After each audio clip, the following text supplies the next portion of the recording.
Hola, mi nombre es Sandra Mercado y voy a exponer mi tema de elementos de existencia y validez de los actos jurídicos. Bien, ahora tenemos lo que es un acto jurídico, viene siendo la declaración o manifestación de voluntad sancionada por el derecho y está destinada a producir efectos jurídicos, tanto como transmitir o extinguir derechos y obligaciones.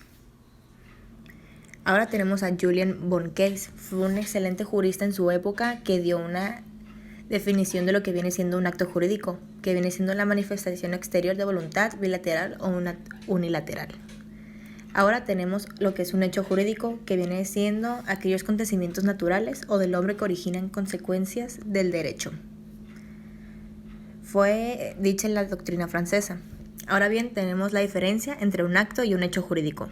Aquí lo que los define es que los hechos jurídicos pueden ser naturales y del hombre, y en estos últimos existen los voluntarios, involuntarios y los ejecutados contra su voluntad. Ahora bien, tenemos los hechos lícitos e ilícitos. Los hechos lícitos e ilícitos constituyen a su vez otras formas de conducta jurídica, pues el ordenamiento los toma en cuenta para calificarlos y determinar las consecuencias. Ahora bien, tenemos los importantes, los elementos, los de existencia, que son considerados los esenciales, y los de validez, que surgen para validar los de existencia, que vienen siendo los siguientes. ¿Qué son los elementos de existencia? Bueno, son los elementos que está el consentimiento, objeto y solemnidad. Sin ellos se dice que el acto jurídico no pudiera llegar a existir. Entonces, por eso son los llamados esenciales. Ahora pues tenemos el consentimiento, que es el acuerdo o concurso de voluntades que tiene por objeto la creación o transmisión de derechos y obligaciones. Por lo tanto, implica la manifestación de dos o más voluntades y su acuerdo sobre un punto de interés jurídico. Ahora, ¿cómo se tiene un consentimiento? Esto es una simple fórmula que se tiene de propuesta u oferta, que es la policitación, más aceptación igual consentimiento. Las dos partes tienen que estar en aceptación. De ahí tenemos el segundo elemento, que es objeto. Este se puede dividir en dos formas, las cuales son objeto indirecto e directo. El objeto directo es crear o transmitir derechos y obligaciones. El objeto directo de los contratos es su efecto. Los convenios que producen o transfieren las obligaciones y derechos toman el nombre.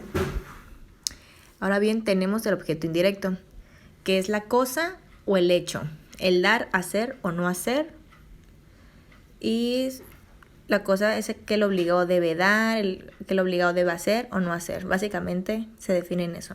Ahora tenemos el tercero, la solemnidad, requisito conjunto de requisitos exigidos por la ley como necesarios para la realización de un acto y sin los cuales esta carece de existencia jurídica o de validez formal. Así que es algo muy importante este elemento. Ahora bien, tenemos la teoría de la voluntad, que se tiene primero como que la voluntad es el elemento de existencia por excelencia, y la teoría se divide en tres, las cuales son interna, expresa e interna declarada, que ahorita más adelante las vamos a ver. Primero está teoría de la voluntad expresa, vale más lo que se expresa que la intención.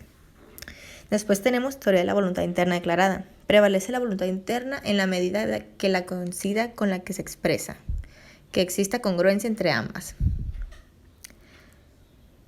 Básicamente, estas hablan de los inicios del acto jurídico. Luego tenemos los siguientes elementos, que son los de validez, que del acto jurídico son la manifestación de voluntad, licitud, ausencia de vicios, capacidad, formalidad y forma. Estos 6 elementos abordan los requisitos necesarios para calificar un acto jurídico como legal y dar el aval necesario, como por ejemplo para un contrato. Ahora tenemos capacidad jurídica de las partes.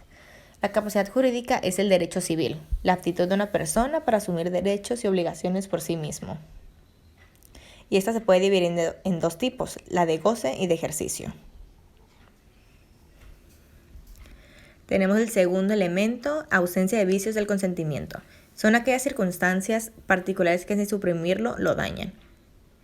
El consentimiento no es válido si ha sido dado por error. ¿A qué se refiere con error? El error es la falsa apreciación de la realidad. El error en sí no es un vicio de la voluntad, sino que es un vicio de entendimiento. Pero que sea un vicio de entendimiento no implica que no sea un vicio de la voluntad. La nulidad del contrato por error solo puede invocar a la parte que sufrió el error. Así que es de cuidado checar esta parte. De ahí sigue lo que es el dolo. El dolo es el vicio. El vicio es el error, pero el dolo es un concepto útil, ya que es más fácil de detectarlo al momento como en un contrato, ya que su presencia es más fuerte y más clara, por lo que es más fácil tener una mejor apreciación. El dolo tiene diferentes tipos: dolo determinante, dolo incidental, dolo bueno y el dolo malo. El dolo determinante son los artificios que inducen al error al contratante y que por este motivo manifiesta su voluntad en ese sentido. De ahí sigue el dolo incidental, artificios que recaen sobre características secundarias del objeto. Ahora bien, tenemos la violencia. La violencia se define básicamente cuando se emplea fuerza física o amenazas que importen o te pongan en peligro tanto en tu persona como en tu salud, entre otros. Existen también tipos de violencia: violencia absoluta y violencia compulsiva. La absoluta no hay voluntad, por la que no hay inexistencia. Y la compulsiva es relativa. Hay un consentimiento viciado, voluntad coaccionada y nulidad relativa. En la absoluta se convierte en fuerza física irresistible. Por lo tanto, es más peligrosa. Licitud en el objeto, motivo y fin.